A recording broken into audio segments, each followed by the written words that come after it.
Cafe Hayden. Welcome to my channel, and welcome to another episode of Self-Care Saturday. I am still not doing very well physically and kind of emotionally. Because I still haven't gotten enough rest lately because of losing all of the kittens, and mentally I'm not doing well because we just lost the very last kitten today. So I'm struggling with that, both physically and mentally, because I have like no energy. And mentally, I mean, you bond with them. Even if you try not to, you bond with them.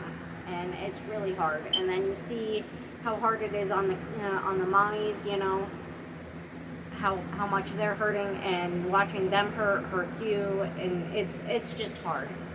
But so because of that, I'm not going to be doing the yoga video this week. I mean, I am going to keep doing yoga videos. I really am. I swear. It's just circumstances are getting in the way of it at the moment. I can't trust my body to be stable doing the yoga poses and not falling and hurting myself if I'm not, if I don't have the energy and I'm not mentally there to be doing it at that time. If I haven't slept enough, I don't trust myself to not get vertigo and fall down. So even with the support of the clothing rack, so it's not as sturdy as it looks, because honestly, it's just a few like hollow pieces of metal, and I can lift it by myself, and I'm pretty tiny. There's not much I can lift, so it's not sturdy enough to hold my weight if I fall because of being lightheaded or because I haven't been getting enough sleep. But if I'm doing really good and I'm doing my yoga and I'm just slightly off balance, then the slight touch will catch me. But anyway, so I will get back to those when I'm feeling healthier.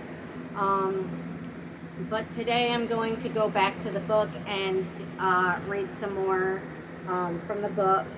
I mean, I'm sure you guys enjoy the book just fine, but I'm sure you guys probably still want to see more yoga videos since I only got the chance to do the one before I started having stuff going on. But anyway, so I'm basically just going to start the rotation up again. And yes, if you have noticed, my hair has gone from brown to red. And I hope you guys like it, because I love my hair red. I've always loved my hair red. It makes me feel so much more confident, and I feel like the brown hair is just like muddy, girl next door, like decent looking but still kind of blah. But the red kind of makes me feel like pretty and spunky and confident, and I mean, I was always spunky, but yeah. So anyway, let's get back to this book and get our butts going, right? So where were we? Okay, we are still on chapter 1. There's a lot in each chapter. That's why I'm going section by section in each chapter instead of chapter by chapter. So, yeah, I'm not repeating the same chapter over and over. I'm just doing sections at a time. And if you're wondering why I'm actually wearing the brace in the video today, why I'm actually wearing it in the house, my hand is severely screwed up because last week I had to pull out my table, my coffee table, which is bigger than and weighs more than me, by myself, to pull out a mattress that is also bigger and heavier than me by myself, to move it into the spare room, to let somebody stay with me, so they'd have like a bed to sleep on. And yeah, I don't really feel like they appreciated it all that much. Because when I told them how badly my hand was screwed up, they had no reaction. And then they had the nerve to actually act like they were accusing me of shit the next day. And then when I confronted them about it, they actually flat out lied to me and then acted like saying they were sorry about my hand now fixes them not giving a shit about it when I told them about it. If you're the cause of my hand being screwed up, you should care. Especially when it's permanent damage that will never go away. Yeah, that's why I'm not supposed to use my hand, because the damage that happens to my hand when I use it will never go away. It's permanent. It's forever. So, yeah, that's a little bit frustrating for me. So, screwed up my hand more, trying to help someone. Got really, as far as I can tell, no appreciation for it. And don't even care that my hand is hurt. So, feeling a little bit hurt, a little bit frustrated, emotionally hurt, frustrated, and, kind of used a little bit, because, I mean, this person is bigger than me. They could have at least helped me with the table and the bed. So I didn't permanently hurt my hand. So, I mean, or at the very least have cared when I told them. Right? Like, at the very least, care. If you're not going to get up and help me when you're bigger than I am, when you're the size that would be big enough to move the table without really even any effort, and the mattress without any effort, but you don't help, you just sit there and watch me do it while I'm hurting myself because it's all bigger than me, and knowing I'm crippled with a knee that's giving out and a hand that's giving out permanently, and then you just don't care when I tell you about the damage. There's something wrong there. When somebody helps you and they hurt themselves helping you and you don't care, there's something not right with that. But anyway, to the book. I'm trying to deal with it, I don't like to hold grudges, but I'm really hurt and really frustrated, so just kind of feeling the need to vent a little bit. And yes, I did all of this with one hand, and that's really hard when it's not your dominant hand. Yeah. But I needed it done because I needed the mental emotional boost of the red hair. So anyway, we'll deal with my emotional stuff a little bit more on my own time. And get to the book of positive thinking. Positive thinking. Positive thinking. Ready for it? Are we going to show them some positive thinking? Come here. We're going to show you guys some positive thinking. I know you don't like being picked up. I know. It's okay, honey. I love you, though. I love you. You like your dinner? Yeah, I hope so. I made it especially for all of you guys. She's like, what? I thought you made it just for me. No, they all need to eat. Hey, no. We're not scratching the bed, okay? Get back to the book. So, we're still on chapter 1. Last time we did a course in miracles, and now we are on what is attitudinal healing and how does it work. Now again, keep in mind, I really do want you guys to think positively as much as possible and apply it to your everyday life. because it really does help. It really does. But also, again, I can never stress this enough. I know I say it in every single one of these videos, that you have to be wary of your surroundings and you have to be safe, because what this book doesn't seem to understand is that there are dangers out there and you need to be safe from them. But also, you need to not be paranoid and assume that there's danger all around you at all times. That, like, somebody just walking behind you on the sidewalk just trying to get around is trying to get you. Or anything like that.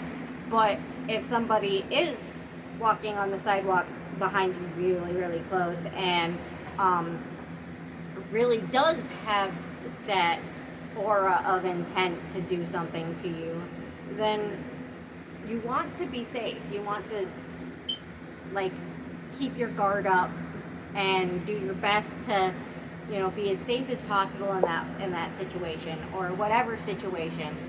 You know, there are times where people can, like, feel paranoid about something and there really isn't anything going on. I've been there. I've done it.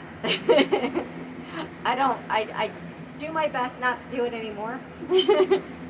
Because I try to really read my vibes and, you know, the situation, rather than, you know, jump to paranoia. But I also do sometimes, occasionally still, have those moments because of the PTSD. However, you know, you got to do your best to you know the difference between someone walking behind you trying to get by, or someone walking behind you because they're trying to follow you home and do something to you. I mean, there is a difference. And when you get used to listening to your vibes and paying attention to your surroundings, eventually you learn how to tell the difference between those two things. So just be safe, you guys. Like, and it's not just like sex offenders and you know that stuff. There's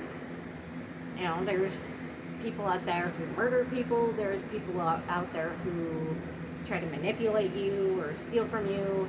Like, just be wary in all situations, but also not paranoid. You know, do your best to be able to tell the difference. But yeah, anyway, you know, back to the book. So, attitudinal healing is based on the belief that it is not people or conditions outside of ourselves that cause us to be upset. We are not victims of the world we see. Rather, what causes us conflict and distress is our own thoughts and attitudes about people and events.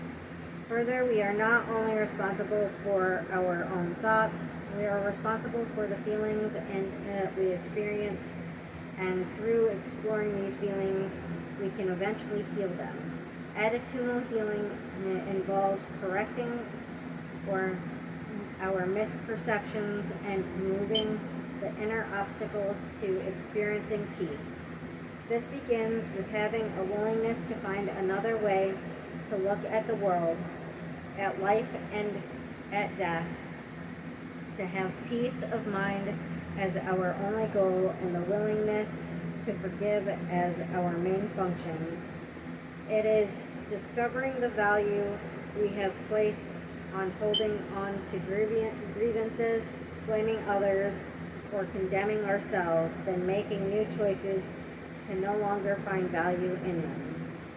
In attitudinal healing, we believe that the purpose of all communication is joining, not separation, that happiness is a choice, and that our natural state is one of harmony, creativity, and happiness.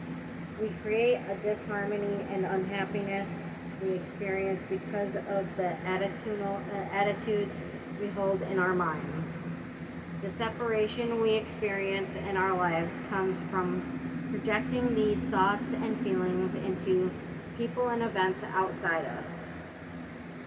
We begin to heal that sense of separation when we strive to ask ourselves in all of our encounters, is this communication for joining our separation? And do I want to be happy or do I want to be right? That's a good point. Like when we get into fights with people over petty things, like that are really no big deal, right? You know, and we all do it. We all like feel like we're being unheard and, you know, feel frustrated and hurt at times, and we've got to take a step back during those times and think, you know, is it worth it to fight over this? You know, is it really worth it? Or is it just, you know, no big deal, that something that I can just let go and move on and, you know, just, you know,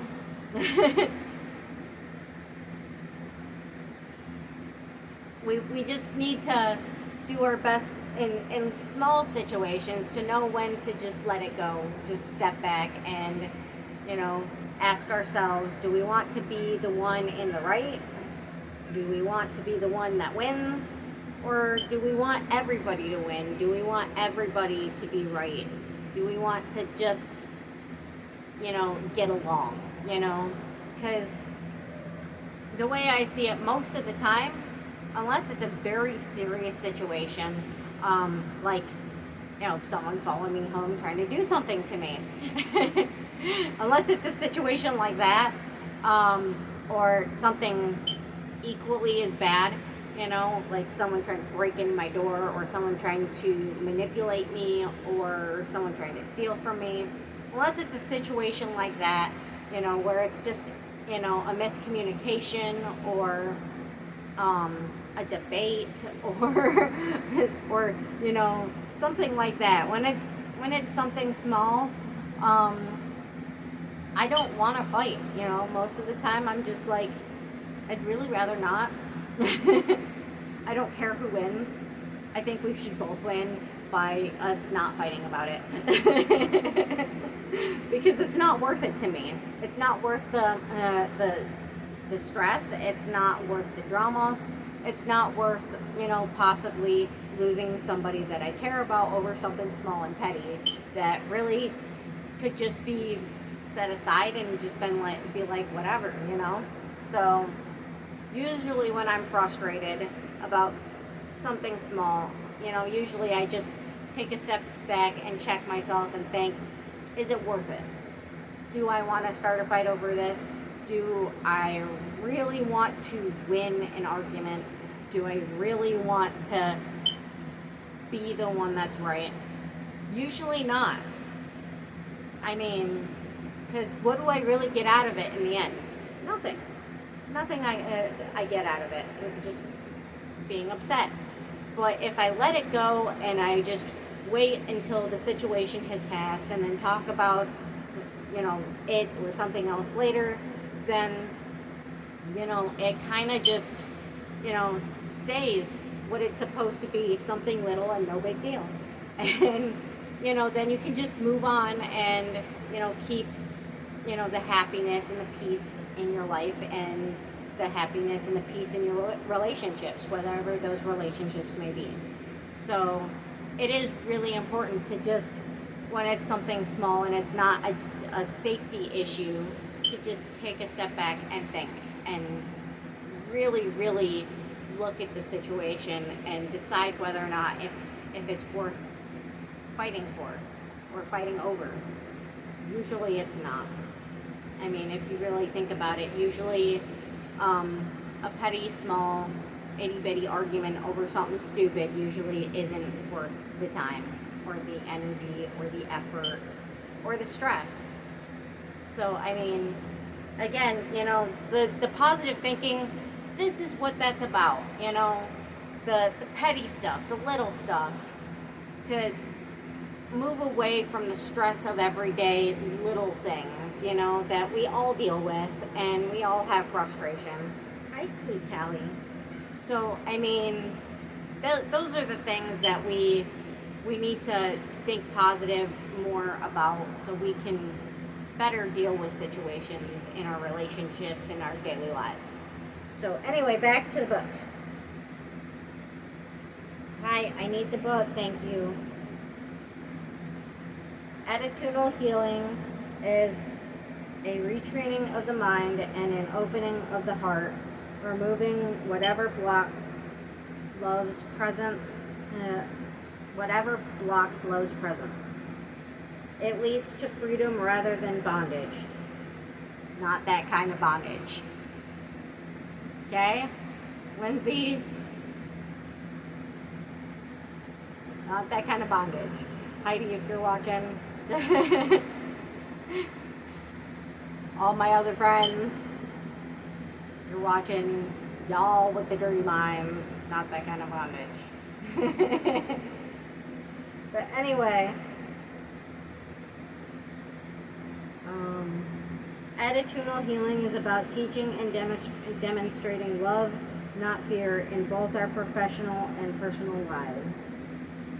Attitudinal healing is based on the belief that it is possible to choose peace rather than conflict and love rather than fear. It is based on the belief that love is the most important healing force in the world. Attitudinal healing is a process for letting go of painful, fearful attitudes. When we let go of fear, only love remains.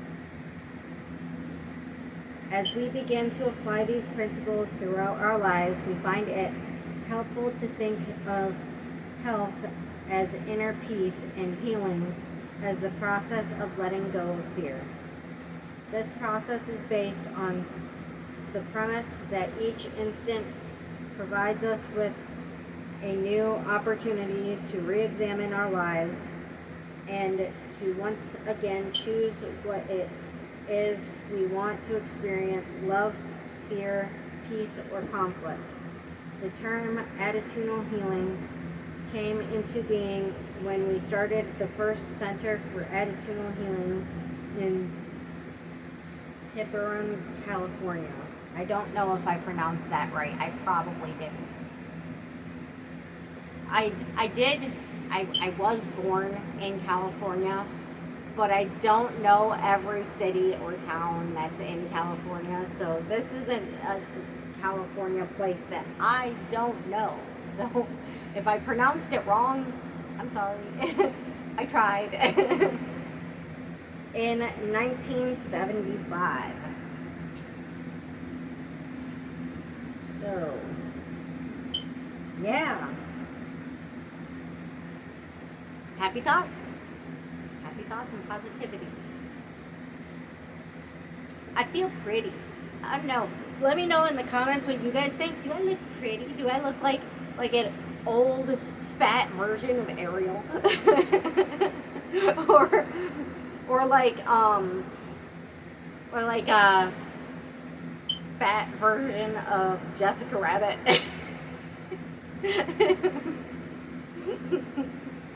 I mean, what do you guys think? Do you like my hair? Do you like it? Does it look good? I like it. I think it's good. But anyway, hey, please be careful with my camera. Really? Really, dude? Hi, Freak.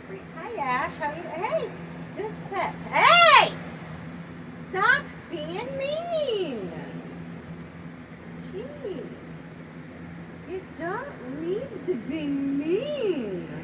You don't need to be mean. No, you don't. Do they? Do they, Kelly? No, they don't need to be mean. Nobody needs to be mean in this house. Nobody needs to be mean. Okay, so, I am going to keep going on to the next portion, because it is kind of, like, really short, actually. And I think I can fit it in here. So, this one is the Center for Attitudinal Healing. Not long after becoming introduced to A Course in Miracles, I became concerned with the plight of young children who were facing catastrophic illness and the possibility of death. I had noticed that children in hospitals often did not seem to have anyone to talk with about these problems. I felt an inner direction to start a small center where these children could come to have their own support group. That's really, really kind. That's a really wonderful thing to do. I really think that there should be like a support group for pretty much everything. like, like when people lose their children, they have support groups for that. Do they really have support groups for people who lost their pets? There should be one, because there are people like me. I'm not the only one who love their pets like their children, and when they lose them, they are like, lost. Like it was their child that they lost. I mean, there should be a place like that where you can go for like support and like share with a group of people who have lost their pets and their beloved pets, and like just need to grieve over it and just learn to deal and move on. I think that would be a really wonderful thing. I really do. But anyway, we called it the Center for Attitudinal Healing. It would be a center where no fee would be charged for direct services, and to this day that policy continues. In the beginning, the center worked only with children who were facing life-threatening situations. Later, we expanded the program to siblings and parents, and after that to adults with catastrophic illnesses, to people wishing to heal their relationships, and even to those with AIDS. We have pen pal and phone pal support networks, all guided by the principles for attitudinal healing. Even though the center started out working only with children, we found that the same principles carried over into every area of our lives, in healing our relationships with ourselves and in ending the battles that so often go on in our minds. Guided by the principles, most of the people who work at the center go through important transformations in their lives. Out of the sorrow and grief that they might experience, there's frequently an unfolding of a new spiritual awareness. They find themselves wanting to serve others and help them through their difficulties, which in turn helps them through their own. They discover that giving and receiving are the same. They become witnesses, allowing others to see and trust that there truly is another way to look at life and death. That's an awesome thing to do. I really think so. That's an amazing thing to do for people. Like, that's beautiful. We all need a place to feel heard. And, my place where I feel heard, right here with you guys. Right here on YouTube. That's my place to be heard. I mean, I go to church for that too, but, I can really, really just bare my soul on my videos, and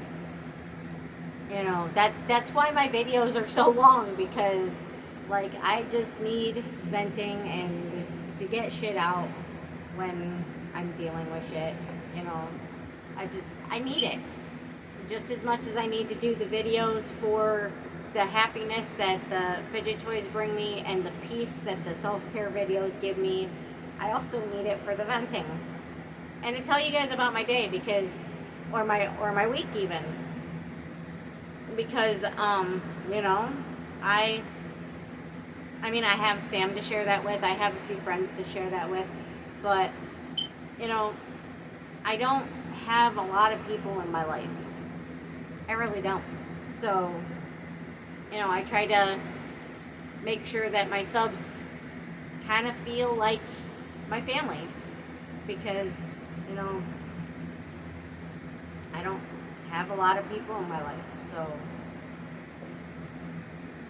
we want everybody to feel welcome. So I share pretty much everything with you guys. And I mean, I know my stuff kind of runs on and on and on and on and on, but I share everything with you guys.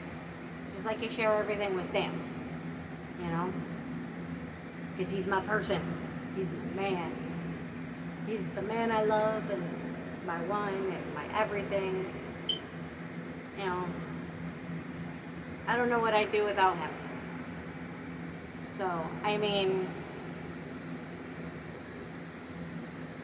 I want everyone that comes here to feel like I care about them as much as I care about everybody else, in my life. That they're welcome and wanted and appreciated and needed and family. So,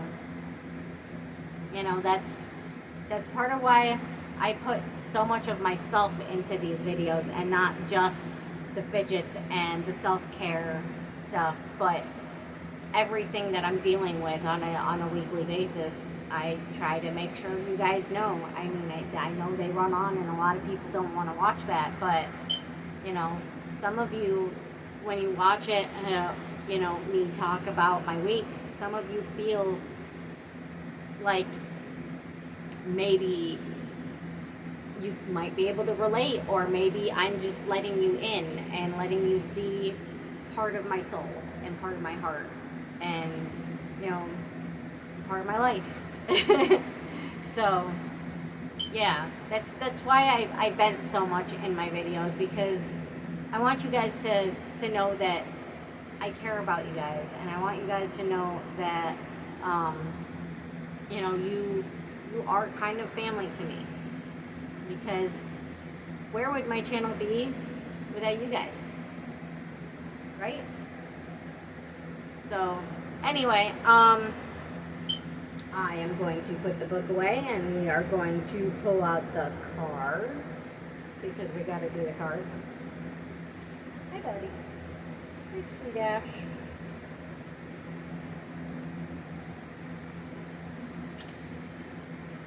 Alrighty.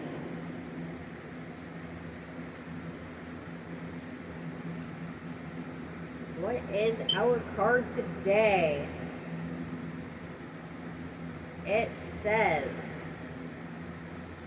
keep up the good work. And it is a tiger kitty, a little ginger kitty. And next, I have a ginger kitty in here. He's sitting on the bathroom sink staring at me right now.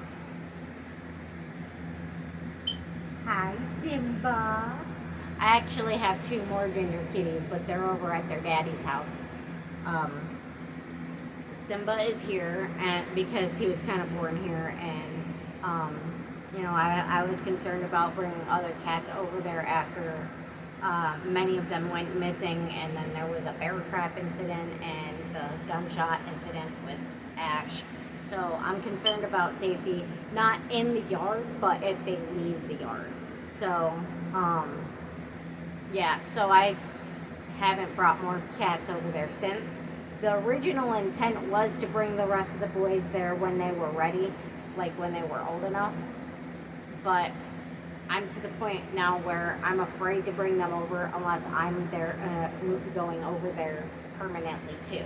So, and it's not that I don't think Sam keeps them safe, because he does what he can, he does his best.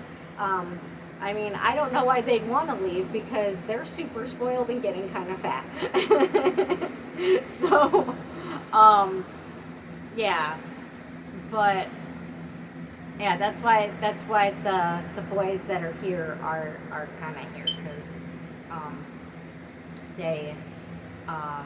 I'm worried about them leaving the yard and something happening to them. So anyway, so there's the that's the front of the card. And the back of the card says, counting blue. Take a look around you. How many blue things can you see? Close your eyes. How many blue things can you imagine? And as always, I will take pictures of these and put them at the end of the video. So I hope you liked the video. I hope that I didn't drone on too long or sound, like petty or whatever, or upset you guys or in any way or whatever. Hopefully what you guys get out of my videos is like peace and happiness and a feeling of, again, being kind of like welcomed into my life and into my family. So please like, share, and subscribe, and have a beautiful day. And if nobody has told you, you are appreciated, you are loved, you are enough, you are wanted, and I care about you. And have a beautiful day. Thank you. Bye-bye.